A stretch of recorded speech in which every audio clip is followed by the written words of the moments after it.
আপনারা? কলা চুরি করে, বদনা চুরি করে, পটল চুরি করে, মসজিদে স্যান্ডেল চুরি করে। আজ পর্যন্ত মসজিদে স্যান্ডেল চুরি বন্ধ হলো না।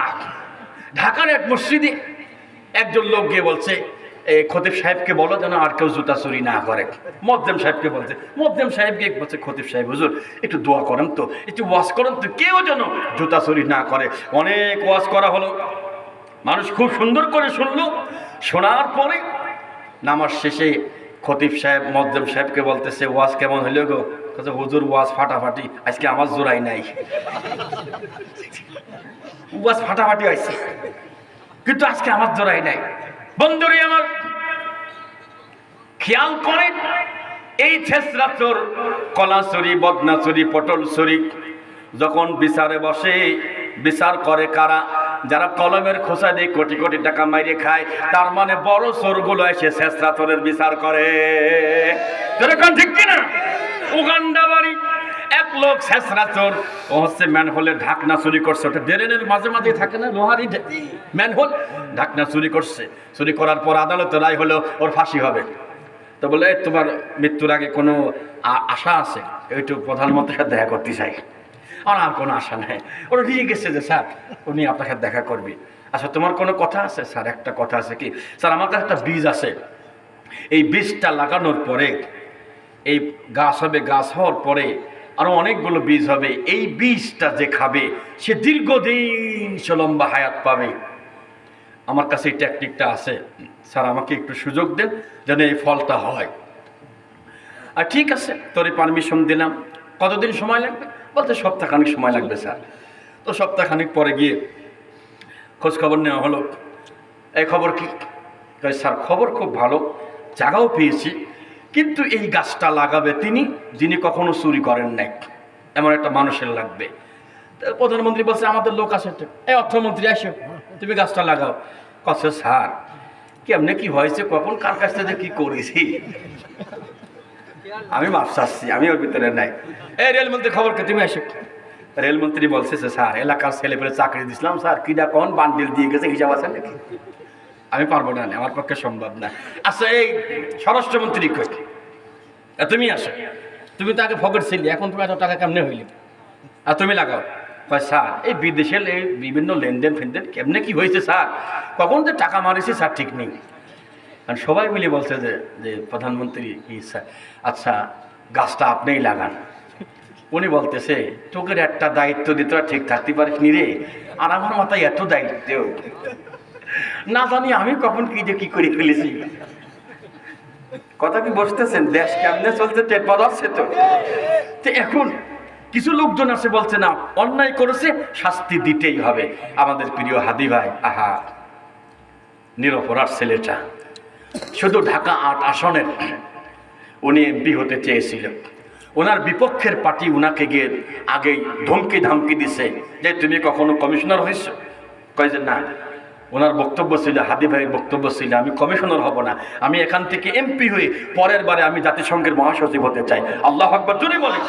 আমাদের দেশের সন্তানরা কত বড় তার মানে নিয়ত ছিল, কত ভালো নিয়ত ছিল, আর এই ভালো মেধারে গুলি করে মারি দিয়ে ওনারা ঘুমাচ্ছেন। কাবরে কেউ জানি না। আল্লাহর কসম করে বলি, আমি একটা পেশায় নিয়োজিত আছি। আমার প্রিয় ভাইয়েরা, আন্তর্জাতিক মানবাধিকার সাংবাদিক সংস্থায় আমি একটা কাজ করি। কাজ করতে গিয়ে আমি দেখেছি, পুলিশ যদি মনে করে হাদি ভাইয়ের খুনিকে 1 ঘন্টার ভিতরে বের করে মানুষের সামনে হাজির করবে, পুলিশরা পারে, কিন্তু সেই পুলিশরাও এখন ওই চোরের মতো অবস্থা হয়ে গেছে, ঠিক কিনা? এখন কিছু লোক বলছে ওর শাস্তি দিতেই হবে, আর কিছু লোক যদি দেওয়া লাগে তাহলে তো অর্থমন্ত্রী তো বাদ যায় না রে, কথা কয় না। স্বরাষ্ট্রমন্ত্রী কত মাল খাচ্ছে কামাচ্ছে। হ্যাঁ, আমাদের অর্থমন্ত্রী কিটা ছিল আগে? আবুল মাল। কি মাল? আবু মানে পিতার, মাল মানে সম্পদ, মালের সম্পদ। না আমি আবুল মাল, তো মাল কামাবে না, কথা কয় না। মাল তুই কামাবে, কামাইছি মাশাআল্লাহ, কম কামাই নাই। শেষ পর্যন্ত বলা হলো, তাহলে এই চোরের কি করবে? শেষরা চোরের এ তো শাস্তিও দিতে পারতেছে না। একজন বুদ্ধি দিল, স্যার ওরে না মেরে আমাদের মতো একটা বড় পদে বসায় দেন, দিয়ে দায়িত্ব দিয়ে দেন। কথা কি বোঝা গেল? কি হচ্ছে বন্ধুরে আমার, কষ্ট নিবেন না, তাকান আমার দিকে। আল্লাহর পয়গম্বর কান্দে আর বলে, আল্লাহ, আমার আব্বা আমাকে যখন আগুনে ফেলানো হয়, ফেলানোর আগে আমি মন্দির ঘরে ঢুকছিলাম, ঢোকার পরে রান্না বান্না করলাম, সেখানে নিয়ে গেলাম, ওদেরকে বললাম খাও, আলা তাকুলুন, খাও, ওরা খায় না। মা লাকুম লা তানতিকু, একটু কথা কও, কথা ওরা বলে না। মাটির মূর্তি কিয়ামত পর্যন্ত কথা বলবে? অসম্ভব, বলবে না। বরিশালে গিয়েছিলাম মাহফিলে, বন্ধুগণ আমার, কিছু ভাই নদী পার হচ্ছিল কাল বৈশাখী ঝড়ের সময়, ঠিক ইন্ডিভিন টাইমে বেকায়দা ঝড় উঠে এলো, সবাই কালেমা পড়ে লা ইলাহা ইল্লাল্লাহ, আল্লাহ তুমি বাঁচাও। নৌকার মধ্যে একটা হিন্দু লোক ছিল, ও বলছে লা ইলাহা ইল্লাল্লাহ, আল্লাহ তুমি বাঁচাও। সেনাবাহিনী চাকরি করে এক ভাই, সম্ভবত নাম আমিরুল, উনি কাছে, দাদা আপনি কালেমা পড়তেছেন কে? আপনি কবে রাম রাম রাম বাঁচান। কেন হিন্দু লোকটা বলছে, দাদা ঝড় যে কায়দা শুরু হয়েছে, আল্লাহ ছাড়া কেউ ঠেকাতে পারবি না। সুবহানাল্লাহ, জোরে কায়দা। তখন জিজ্ঞাসা করতে ওইগুলোর কাছে, ওই ছোটখাটো যেগুলো হয় ওইগুলো আর কি, কিন্তু বড় এই ঝড় আল্লাহই ঠেকাবে। আল্লাহু আকবার, জোরে বলেন। আমার দরদি ভাইয়েরা, কষ্ট নিয়েন না। উনি বলে, ও আল্লাহ, যখন কথা কয় না, যখন খাবার খাই না, ফারাগা আলাইহিম দারবাম বিল ইয়ামিন, ডান হাত দিয়ে এমন কষা মেরেছি সব ভেঙে চুরমার হয়ে গেছে, শুধু যে বড় ওইটা বাঁধে, ওর হাত ভেঙে দিছি আর কি, দিয়ে কুড়াল রাখছি কাঁধে রেখে চলে আসছি। ওরা এসে বলতে, কি সর্বনাশ করলো আমার দেবতার, কে করেছে ডেকে নিয়ে আয়। একজন বলছে, আমি শুনেছি ওনার নাম ইব্রাহিম, নিয়ে আয় ডেকে, নিয়ে আয়। তুমি এটা করছো নাকি? আল্লাহর পয়গম্বর কি সুন্দর জবাব দিচ্ছে, ক্বালা বাল ফাআলা কাবীরুহুম হাযা ফাসআলুহুম ইন কানু ইয়ানতিকুন। কসে ওই কাজ মনে হয় বড় ডারি মনে হয়, কাঁধে কুড়োল রয়েছে, ওরা মনে হয় ভাগে কম টম পড়েছে মনে হয়, এই জন্য রাগে সব ভেঙে ফেলেছে। জিজ্ঞাসা করেন যদি কথা বলতে পারে, কোন তার নম্রর সত্যি কথা কয়ে ফেলেছে। কাছে ইব্রাহিম, তুমি তো জানো যে কথা বলতে পারে না। সুবহানাল্লাহ, ও শক্তি নাই তো, বলতে ওর তো শক্তি নাই তো। ও শক্তি নাই, কথা করতে পারে না, তা আবার ওর পিছনে তোমরা খাও। কিছু লোক তখন তার পক্ষে চলে গেছে, ইব্রাহিম নবীর পক্ষে চলে গেছে। সুবহানাল্লাহ। এখন নমরুদের মাথায় আগুন ধরে গেল, না রে না, আগুনের গর্ত বানাও। قالوا حرقوه وانصروا آلهتكم إن كنتم فاعلين يا نار كوني بردا وسلاما على إبراهيم। আগুনের গর্ত বানায়া ওরা বলতে লাগলো, কলু, তারা বললো, হাররিকুহু, ইব্রাহিমরা আগুনে ফেলে দাও। ইন কুনতুম ফাআনসুরু আলিহাতাকুম, তোমাদের দেবতাদেরকে সহযোগিতা করো যদি কিছু করতে চাও। আগুনের গর্ত বানানো হলো।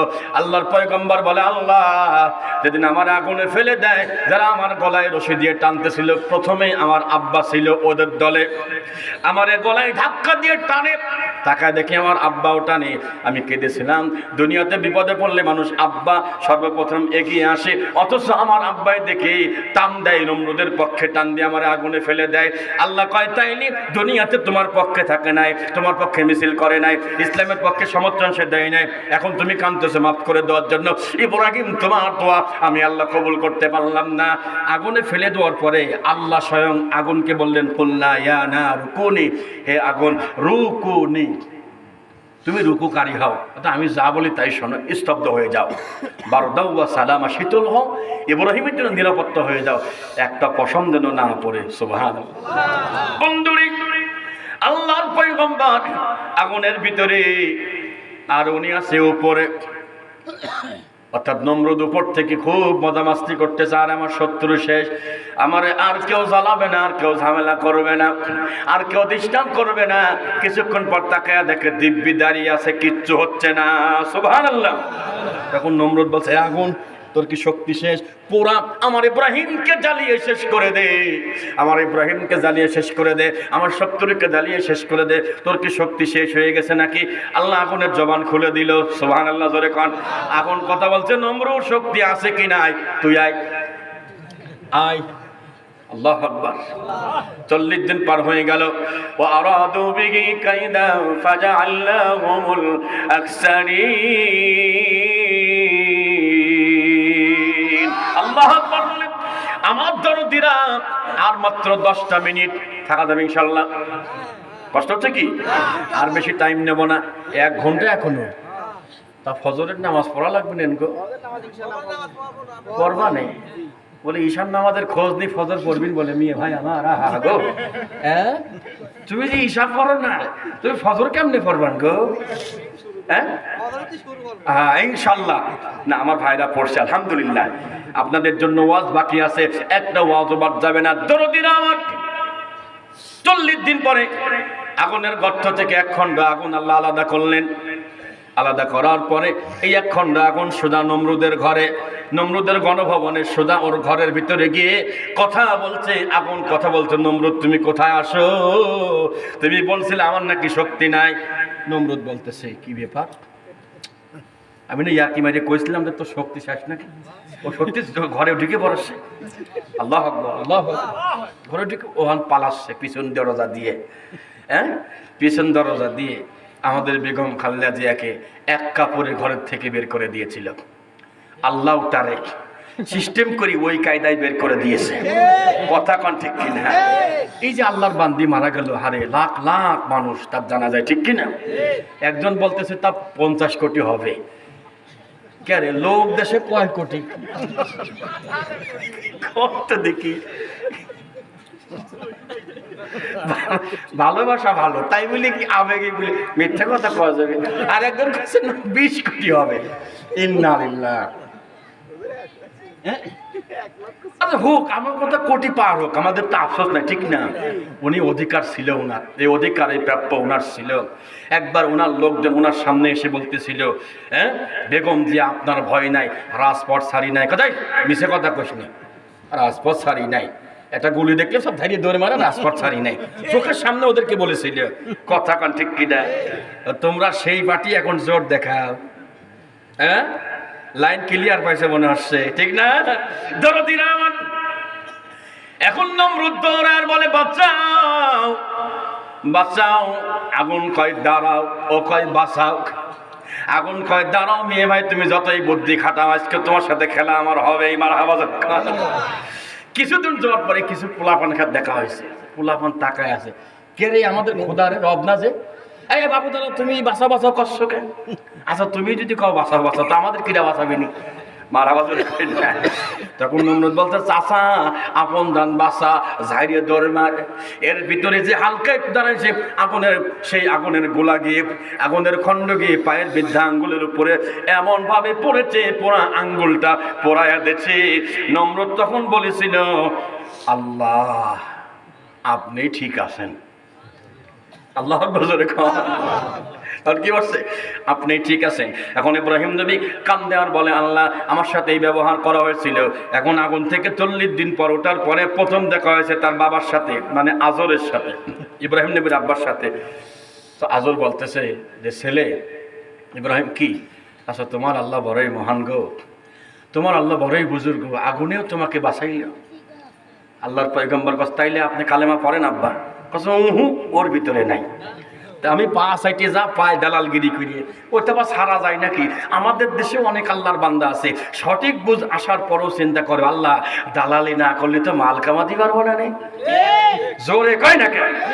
এই কথাগুলো কিছু মানুষের গার উপর দিয়ে ঝালের মতো পাটায় ঝাল দিয়ে, তারপরে বাটে কি দিয়ে কথা কয় না, শিল দিয়ে বাটে, ওই রকম লাগতে যেরকম করেন না। আমার প্রিয় মায়েরা, এই একটা ঘটনার থেকে যদি শিক্ষা নিয়ে নেন আর কোনো কিছুই আপনার লাগবে না। আল্লাহর পয়গম্বরের আব্বা যদি জাহান্নামে চলে যায়, আমাদের মারা এসেছে, মাদের জন্য কয়েকটা কথা বলি, বলবো একটু বলবো? তার আগে একটু বলি, আমি যে কোরআন থেকে কয়েকটা আয়াতে কারিমা তেলাওয়াত করেছি। আমার আল্লাহ তাআলা বলে ওয়া নুরিদু আন নামুন্না আলাল্লাযী নাস্তুযিফু ফিল আরদি ওয়া নাজআলাহুম আইম্মাতাও ওয়া নাজআলাহুমুল ওয়ারিসিন। আল্লাহু আকবার জয় বলেন। একটা মজার কাহিনী আসছে সামনে, কষ্ট হচ্ছে আপনাদের? চলবে মাহফিল চলবে? তাকবীর তো লিল্লাহি তাকবীর, আরেকবার নারায়ে তাকবীর। চাচা আওয়াজ কম হইলে কাকু তোমার আওয়াজ একদম গলা ছেড়ে ফেলতে হবে। হ্যাঁ আচ্ছা বিয়ে করি নাই কারা কারা দেখি গো? ও রে ওদের কোনো টিমই নাই, মোটাই একজন। তোর বোনে মোটে গোলকিপার, তোর পেলে আর কই কথা কয় না, প্লেয়ারই নাই। আর আমরা সবই আমরা কথা কয় না, হ্যাঁ সবই আমরা। ওদের কটা প্লেয়ার আইছিল, সবগুলো ব্যাটারি দুর্বল, চলে গেছে টুক করিয়ে। ও ব্যাটারি দিয়ে জীবনও বিয়ে হবে না, নাই তোমার হ্যাঁ। তুমি আল্লাহর কোরআনের মাহফিলে এসে তুমি ওটাউটি করো, তোমার ওই ইঞ্জিল দিয়ে শরীর চলবে নাকি? বন্ধুরি আমার, সূরার নাম সূরা কসস। বলেন তো সূরার নাম কি? কসস। কসস মানে ঘটনা, কসস মানে কাহিনী, কসস মানে ইতিহাস। এই সূরাতে আল্লাহ রাব্বুল আলামিন ৮৮টি আয়াত রেখেছেন। ২৮ নম্বর সূরা, ৯টা রুকু। এই সূরাটি নাজিল হলো যখন আল্লাহর নবী যখন মক্কা ছেড়ে মদিনায় চলে যাচ্ছেন। মদিনায় যখন চলে যাচ্ছেন, আল্লাহর নবী বলেন, কাবা ঘরের দিকে তাকায় তাকায় কাঁদতেছিলাম, আও কাবা, তোর এলাকার মানুষগুলো আমাকে থাকতে দিল না।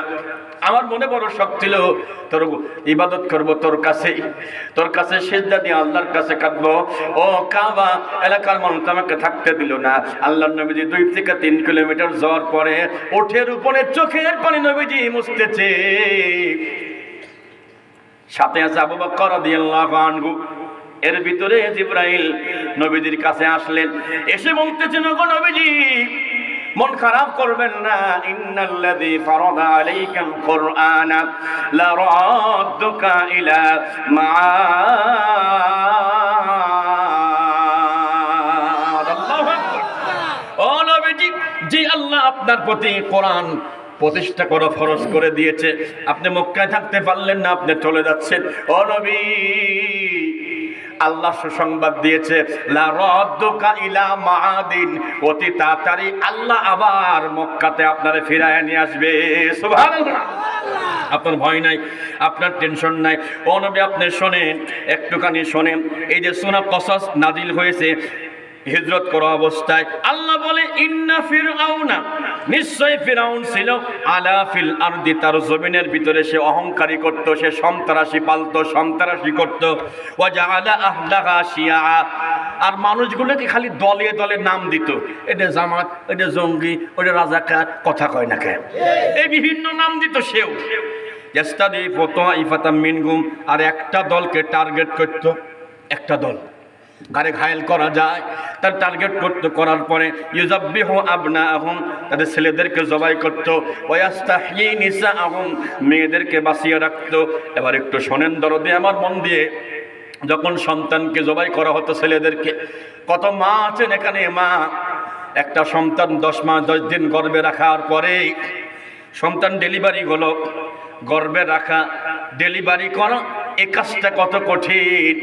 পৃথিবীর জন্য যদি কোনো পুরুষ মানুষ অ্যাক্সিডেন্ট করার পরে তার সমস্ত হাড় গোড় যদি ভেঙে চুরমার হয়ে যায়, একজন মা সন্তান ডেলিভারি করতে গিয়ে যা কষ্ট পায়, মোটরসাইকেল অ্যাক্সিডেন্ট তার কাছে কিছুই না। মা যে পরিমাণ ব্যথা পায়। বন্ধুরে, এই যে 10 মাসের সন্তান ডেলিভারি হওয়ার পরে মায়ের সামনে, বাবার সামনে সন্তান জবাই করা হতো, সে সময় মা এবং বাবা তাকিয়ে থাকতো, কোনো কথা বলতে পারতো না, মনে হতো তারা গোলামের জাত, কথা বললে সমস্যা। আজকে 200 কোটি মুসলমানের চোখের সামনে ফিলিস্তিনে আমার মায়েদেরকে, ছোট্ট ছোট্ট বাচ্চাদেরকে বোম মেরে উড়াই দিচ্ছে। কাদের টাকায়? আমাদের টাকায়। তুমি ফেসবুক চালাও, ইউটিউব চালাও, এমবি চালাও, আবার অনেকে কন্টেন্ট ক্রিয়েটার মানে ইনকাম করে মোবাইলের মাধ্যমে ভিডিও বানিয়ে বানিয়ে। দরদি, তোমার টাকা ওই ইহুদিরা খায়, ওই ইহুদিরা তোমার টাকা খাওয়ার পরে সেখান থেকে অল্প কিছু তোমারে দেয়, তুমি কত খুশি, আমি ইনকাম করি মোবাইল দিয়ে। কিন্তু ইনকাম দিচ্ছে আমাদের টাকায়, মূলত ওরা দিচ্ছি। আপনি এমবি ভরেন না, ওয়াইফাই চালান না ভাই, তাহলে এই টাকাকে কে খাচ্ছে জানেন? বাংলাদেশ মোটে পায় 10% আর 90% ওই খাটাসরা পায়। ওরা ওই টাকা দিয়ে তেল কিনে আমার মুসলমান ভাই বোনদেরকে 200 কোটি মানুষের চোখের সামনে মারতেছে। 200 কোটি মুসলমান চুপ, কোনো প্রতিবাদ নাই। হ্যাঁ, রাজা বাদশারা পর্যন্ত চুপ আছে। সৌদি আরবে মাটি খুললে তেল পাওয়া যায়, ওই তেল যদি ইহুদিদেরকে না দেয়, ওই ইহুদির বাপের ক্ষমতা নাই মুসলমানদের উপরে বিমান চালায়া বোম মারা। ওরাই মূলত সহযোগিতা করতেছে। কথা কি বুঝতে পারতেছেন? দরদিন আমার, আল্লাহর পয়গম্বর মুসা আলাইহিস সালাম তিনি কষ্ট পান। আল্লাহ, এই শাস্তি আর কতদিন চলতে থাকবে? আল্লাহ ডাক দিয়ে বলে, ও মুসা, পেরেশানি করো না। ওয়া নুরিদু, আমি আল্লাহ চাইলাম, আর নামন না, একটু দয়া করতে চাইলাম, আলাল্লাযিনা ইসতুদিফু ফিল আরদ, ও মুসা এই তোমাদেরকে যে দুর্বল করে রাখা হয়েছে আমি আল্লাহ চাইলাম একটু দয়া করতে। কেমন দয়া? ওয়া নাজআলাহুম আইম্মা, আমি আল্লাহ তোমাদের নেতা বানাবো। ওয়া নাজআলাহুমুল ওয়ারিসিন, আর এই জমিনের কর্তৃত্ব নেতৃত্ব ও মুসা তোমার হাতে দিয়ে দেব। সুবহানাল্লাহ। বাংলাদেশে তাকান তো, ইসলামী দল তো অনেক ছিল, হ্যাঁ, এখন অনেকে বড় বড় কথা বলতেছে, কিন্তু জালেমের টার্গেট ছিল কোন দল? এটা বলতে কি আর কষ্ট হচ্ছে আপনাদের? রে আমারে কয় আমি নাকি চেতনায় রাজাকার। আমার তো যুদ্ধ দেখিনি, তাও কয় রাজাকার। তা কে কাম্মা কিরকম? আপনি চেতনায় রাজাকার। এটা কোনো কথা হইল ভাই? আমার দেখেও নাই, শুনিও না যুদ্ধ। যাদের কাছে শুনেছি তারা তো কতি পারে না যে কয়জন মারা গেছে এলাকায়, সঠিক করে বলতে পারে না। হ্যাঁ, আমাদের দেশে গত বছরে যে শেখ হাসিনার লোকজন যে এমনভাবে মারল ছাত্রদেরকে, গোটা 36 দিনে মাত্র 2000 মারেছে। কয় হাজার? 2000 মারল। তাহলে পাকিস্তান 9 মাসে কয়জন মারার কথা হিসাবে? মেয়ে ভাই আমার কথা ঠিক আছে কিনা? এ তো র্যাব, আর্মি, বিজিবি, তারপর স্যান্ডেল চাটা, পা চাটা, পায়ের তলে চাটা গ্রুপ ছিল, এরা সবাই মিলে মারলো একসাথে, হেলিকপ্টার দিয়ে মারলো। আহারে, একটা মাসুম বাচ্চা, কোনো অপরাধ নাই, জানালা ভেদ করে গুলি লাগছে, এখানে পিছন দিক থেকে বের হয়ে গেল। এর জবাবটা কে দিবি বলেন? ওই জালেমদের শাস্তি হওয়ার জন্য এই ছোট্ট মেয়েটার একটা অপরাধী যথেষ্ট হয়ে যাবে কিয়ামতে, বেশি কিছু লাগবে না। আর ইনাদের শাস্তি হওয়ার জন্য নিজের দলের ভাইকে পাথর দিয়ে মারল, নিজের দলের ভাইকে পাথর দিয়ে মারল। আহা, আমার দরদিরা, আমার আল্লাহ কয় ও মুসা তোমাদেরকে দয়া করব কিভাবে শোনো। তোমাদেরকে 1 নম্বর দয়া করব, এই যে নদী, এই নদীটা পার করে দিব। ওয়াইদ ফারাকনা বিকুমুল বাহরা ফানজাইনাকুম ওয়া আগরাকনা আলা ফিরআউনা ওয়া আনতুম তানজুরুন। আল্লাহু আকবার বলেন। আল্লাহ কয় আমি দয়া করব। 3 দিক থেকে মুসার দল 3 দিক থেকে আক্রমণ করেছে। মুসা নবীর দল একবারে লোহিত সাগরের সামনে চলে গেছে। যাওয়ার পরে ফালাম্মা তারা আল জামাআনি ক্বালা আসহাবু মুসা ইন্না লা মুদরাকুন। মুসা নবীর দল পিছনে তাকায় দেখে, ওই ওদেরকে দেখা যাচ্ছে, ওরা লাঠি সোঁটা নিয়ে আসতেছে। এখন এই মুসা নবীর দলের ভিতরে কিছু ইমানদার ছিল, সবাই কি পাকা ইমানদার নাকি? কথা কনে কিছু দুর্বল ছিল না? ওরা বলছে কি জন্য যে এই খামাখা মুসলমানের দল করতে আসলাম, কথা কয় না, এই টাকা পয়সা দিয়েই দল কি করার দরকার ছিল? ও মুসা, ধরা পড়ে গেলাম যে এ তোমার দল করতে এসে। আমাদের দেশেও কিছু লোক আছে, হ্যাঁ, ইসলামী দল করতে গিয়ে কিছু হলেই কয় যে ভাই এর ভিতর নাই, ভাই এই ঝামেলার ভিতরে নাই। ধরো দিন আমার আল্লাহ কয় মুসা তুমি সুসংবাদ দিয়ে দাও, কাল্লা ইন্না মা'য়া রাব্বি সায়াহদিন, তুমি বলে দাও ওরা কিচ্ছু করতে পারবে না, আমার আল্লাহর সাথে আছে, আল্লাহ পথ বের করে দিবে। হাতের লাঠি দিয়ে তুমি আঘাত করো, আঘাত করার সঙ্গে সঙ্গে আল্লাহ রাস্তা বের করে দিল। সুবহানাল্লাহ। লোহিত সাগরের পানিকে আল্লাহ সরায়া একবারে পিচ ঢালাইয়ের রাস্তা বানিয়ে দিল। আল্লাহর পয়গম্বর পার হয়ে চলে যায়, মাঝামাঝি গেছে, তখন ফিরাউনরা চলে আসছে। ফিরাউন এসে হামানকে ডেকে বলছে, হামান কি এই দেখো রাস্তা। হ্যাঁ, কি হয়েছে? ফিরাউন হামানকে দোস্ত রাস্তা আমি কালকে করে থিয়ে গেছি। কি রে বাটফার, কিছুক্ষণ আগে তো ওখানে সাগর, এখন খুব গল্প মারতেছিস না, রাস্তা তুই করেছিস, তোর বাপ করেছে, তা তো জানি যে কি খবর, তুই আমার উপর পদে আসিস, তো ভয় তুই কিছু বলতে পারছিস, তুই যে 5 নম্বর সিটে, এটা তো জানা আছে, কথা কয় না রে। তাই হামান কষ্টে যে দোস্ত রাস্তাতে তুমি করো, তাহলে তুমি একটু আগে যাও, আমরা পরে যাই। ফিরাউন কষ্টের না, সারা জীবন তোকে চামচামি করালাম, দালালি করালাম, টাকা পয়সা খাওয়ালাম, তুমি আগে যাও। হামান কষ্ট মামু আজ কোর ভিতরে নাই, তুমি পারলি যাও, তুমি আগে যাবা, তারপরে আমরা। কথা কি বসতেছেন? তাফসিরের মধ্যে আসছে ফিরাউন কোন রকম জাতি রাজি হচ্ছে না, মনে মনে টানতেছে এই দিক। আল্লাহ কয় জিব্রাইল, জি আল্লাহ, এটা ঘোড়া নিয়ে যাও তো, ওর ঘোড়ার সামনে। ঘোড়ার একটা অভ্যাস হলো, সামনের ঘোড়া যদি সামনে যায়, পিছনের ঘোড়া ঠিকই ওই দিকে যাবে। আল্লাহ আকবার জোরে কর। আর ফিরাউন ঘোড়া নিয়ে আসছে, এসে ফিরাউনের ঘোড়ার সামনে টুকটুক করে যাচ্ছে, ও টানতেছে এই দিক আর ঘোড়া যাচ্ছে ওই দিক। ফিরাউন খুব চেষ্টা করলো, বন্ধুরে পারল না। ফিরাউনের ঘোড়া যখন মাঝামাঝি, তখন মুসা নবীর দলকে আল্লাহ পার করে দিল। সুবহানাল্লাহ জোরে কর। মাঝামাঝি অবস্থায় আল্লাহ বলে, ও মুসা, এই সাগরে আবার বাড়ি মারো। বাড়ি মারার সঙ্গে সঙ্গে রাস্তা আবার আগের মতো পানি দিয়ে ঢেকে যাচ্ছে। আমার কাছে কে দোস্ত, তুমি এটাকে কইলে রাস্তা তুমি করছো বলে, কসে চাষা আপন বাসা রে। কালেমা পড়া শুরু করে দিয়েছে এখন। কসা আমানত বিহি বানু ইসরাইল, আল্লাহ বানি ইসরাইল যার প্রতি ঈমান নিয়ে আসলো, আমি ঈমান নিয়ে আসলাম। আর সুবানি খাও না, ও কালেমা পড়ে সুবানি আরো বাড়ে। মারহাবা জোরে কর। তো কসে আল্লাহ কালেমা তো পড়তেছি, আবার সুবানি দিচ্ছেন খেয়ে। তখন বলতেছে, আমানতু বিরব্বি মুসা ওয়া হারুন, মুসা এবং হারুনের রবের প্রতি ঈমান নিয়ে আসলাম, হয় না, আরো সুবানি বেড়ে গেল।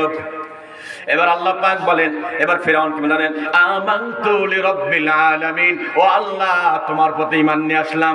আল্লাহ কয়, এখন এর আগে কত মায়ের গর্ভ থেকে সন্তান ডেলিভারি হওয়ার সঙ্গে সঙ্গে তুমি জবাই করে দিয়েছো, কত কাকতে মিনতি করেছে, তুমি থামো নাই। তুমি এখন কালেমা পড়তেছো, আল আনা ওয়া ক্বাদ আসাইতা ক্বাবলু ওয়া কুনতু মিনাল মুফসিদিন।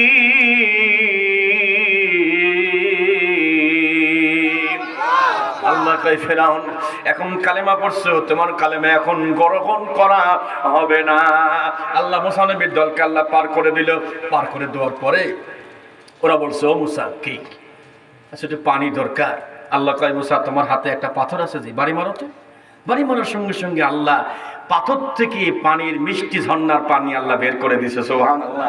ওরা আশ্চর্য হয়ে গেল, পাথর থেকে মিষ্টি ঝর্ণার পানি বেরোচ্ছে, তাও 12টা। কারণ তার সাথে 12টা সম্প্রদায়ের লোক ছিল। ওরা জানলো, এরপরে বলছে খাবার দরকার। আল্লাহ কয়, মুসা এই যে মরুভূমিতে আসো, খাবার লাগবে না। আযাল্লাল্লাহু আলাইকুমুল গামাম ওয়া আনজালনা আলাইকুমুল মান্না ওয়াস সালওয়া। এত রৌদ্র ছিল, আসমান থেকে একখণ্ড মেঘ এসে তাদেরকে সব সময় ছায়া দিত। আর আল্লাহ জান্নাতি খাবার দিল, মান্না এবং সালওয়া। মান্না হচ্ছে মাশরুম, 1 কেজির দাম 5 লক্ষ টাকা। আর সালওয়া হচ্ছে কোয়েল পাখির মতো এক জাতীয় পাখি। এই জান্নাতি খাবার খানসার উপরে করে ফেরেশতা দিয়ে পাঠায়। ওরা কিছুদিন খাওয়ার পরে বলছে যে, মুসা কি তোমার আল্লাহ যে দৈনিক এক খাবার দেয়, ও ভালো লাগে না। কেমন ঘা ওরা দেখে। নদীর এই পারে মায়ের খাচ্ছিল, কিন্তু ওই পাশে যে আল্লাহ শুকরিয়া আদায় করবে, তা না করছে আল্লাহর খাবার ভালো লাগে না। তবে কোস্তালি এটা কাজ করো, কি 2টা কাজ করো। এক, আল্লাহর কিতাব দিচ্ছে, তোমার কিতাবকে মানো। আর এখান থেকে 1.5 লক্ষ বর্গ মাইল দূরে ফিলিস্তিন আমালিকা একটা জালিম গোষ্ঠী দখল করে আছে। আল্লাহ বলছে ওখানে গিয়ে যুদ্ধ করতে হবে, শুধু যুদ্ধ করে ওই এরিয়ায় ঢোকার সাথে সাথে আল্লাহ বিজয় দান করবে। এখন যখন বললো যে, যখন তোর পাহাড় থেকে উনি কিতাব নিয়ে আসলেন, কিতাব মানো তোমরা। ওরা বলছে, মুসা কিতাব মানতে পারি, যে আল্লাহর কাছ থেকে কিতাব নিয়ে আসলেন ওই আল্লাহকে নিয়ে আসেন, সরাসরি দেখবো, তারপরে মানবো। মুসা বলছে যে, শোনো, আমি একবার জেদ করেছিলাম যে আল্লাহ তোমার দেখতে চাই, রব্বি আরিনি। আল্লাহ কয়, মুসা লাং তারানি, দেখতে পারবা না নাকি? আচ্ছা আমি দেখতে পারলাম না, আমি দেখতে গিয়ে সে তোর পাহাড় পুড়িয়ে গেল, আমি দেখতে পাই নাই। ওরা বলে না, লান নুমিনা লাকা হাত্তা নারাল্লাহা জাহরা, যতক্ষণ পর্যন্ত আল্লাহকে সরাসরি না দেখব ততক্ষণ পর্যন্ত আমরা মানতে রাজি না। জোরে কর না আউযুবিল্লাহ। আল্লাহ ডাক দেয়, মুসা তাহলে ওদেরকে তোর পাহাড়ে নিয়ে আসো। 70 জনকে বাছাই করে তোর পাহাড়ে আনা হলো। তোর পাহাড়ে আনার পরে আল্লাহ মেঘ দিয়ে এরকম ঢেকে ফেললেন। ঢাকার পরে আল্লাহ রাব্বুল আলামিনের পয়গম্বর বলে, ও আমার 70 জন সাহাবা, তোমরা শোনো, কি আল্লাহ তো দেখা দেবে না, কিন্তু কথা বলবে এখন সরাসরি আমার সাথে। তোমরা মনোযোগ দিয়ে শুনবা, নিজে কানে আল্লাহর কথা শুনতে পাবো, তার কথার আওয়াজ কেমন। সুবহানাল্লাহ। ওরা কিছুক্ষণ সময় শুনলো, শোনার পরে মেঘ চলে গেল। মুসা নবী জিজ্ঞাসা করলো, এবার কি বিশ্বাস হয়েছে? হ্যাঁ বিশ্বাস তো হয়, ঠিক আছে, কিন্তু কে বললো তা তো বুঝতে পারলাম না। নাউজুবিল্লাহ বলবেন না। আল্লাহ কয় মুসা এমন ঘাওড়া জাতি, একটু সাইজ না করলে তো হবে না। আসমান থেকে এমন একটা বিদ্যুতের আওয়াজ তাদের কানে আসলো, এমন গর্জন, ৭০ জন জায়গায় শেষ। আল্লাহ আকবার কবেন না, জায়গায় মারা গেল। আর মুসা নবী বলছে, আল্লাহ আমি তো কায়দা মায়দা করে নিয়ে আইছিলাম ডাকিয়ে, এখন যদি খালি হাতে যায় আমার তো বিপদে ফেলা দেখিনি। আল্লাহ কি একটা কাজ করেন তো দেখি, দেখেন তো কোনো কাজে তো তাজা করে দেওয়া যায় নাকি।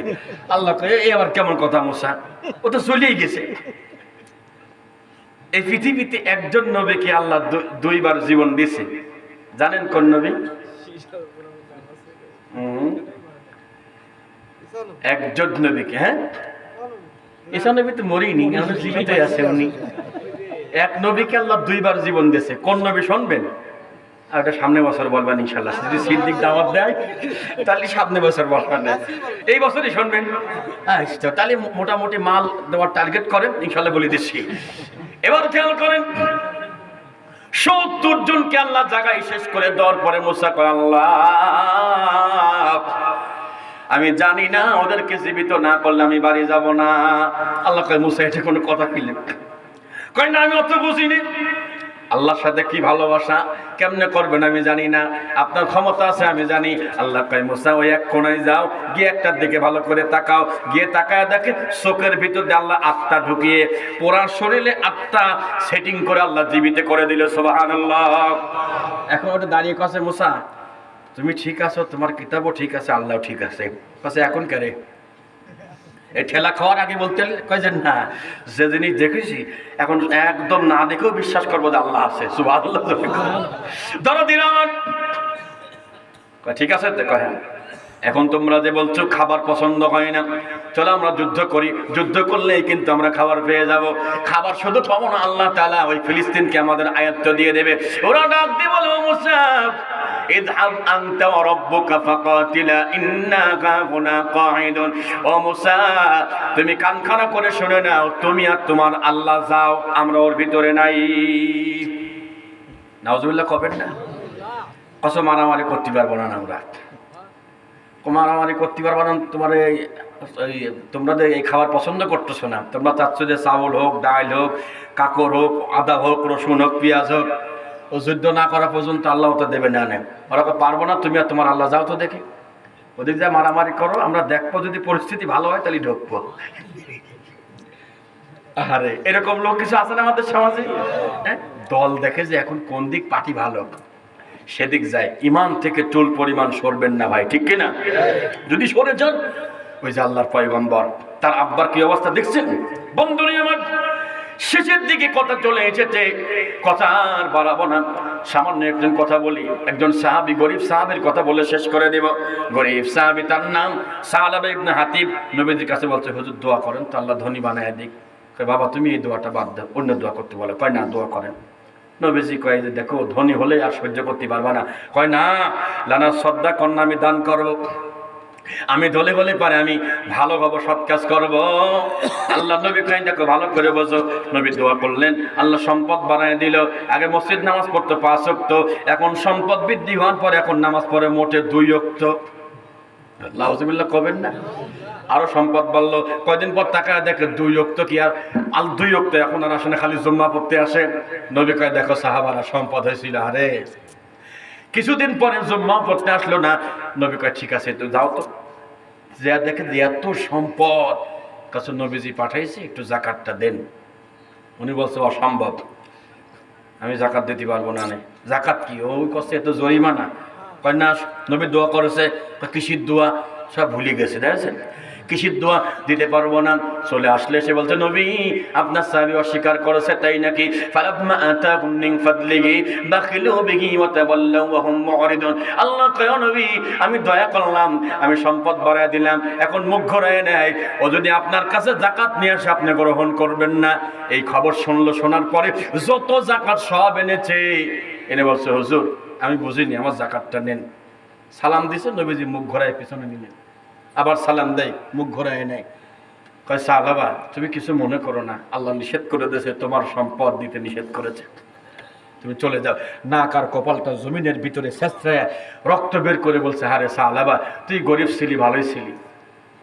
আমাদের সমাজে আল্লাহ এমন বানাইছে যে 50 কেজি বস্তা মাথায় নিতে পারে সে ইনকাম করতে পারে না, আর যে ইনকাম করতে পারে সে বস্তা মাথায় নিতে পারে না। কথা কয় না রে? ঠিক আছে কি না? যে 1 কোটি টাকার মালিক কখনো দেখছেন 50 কেজি বস্তা মাথায় নিবেনি?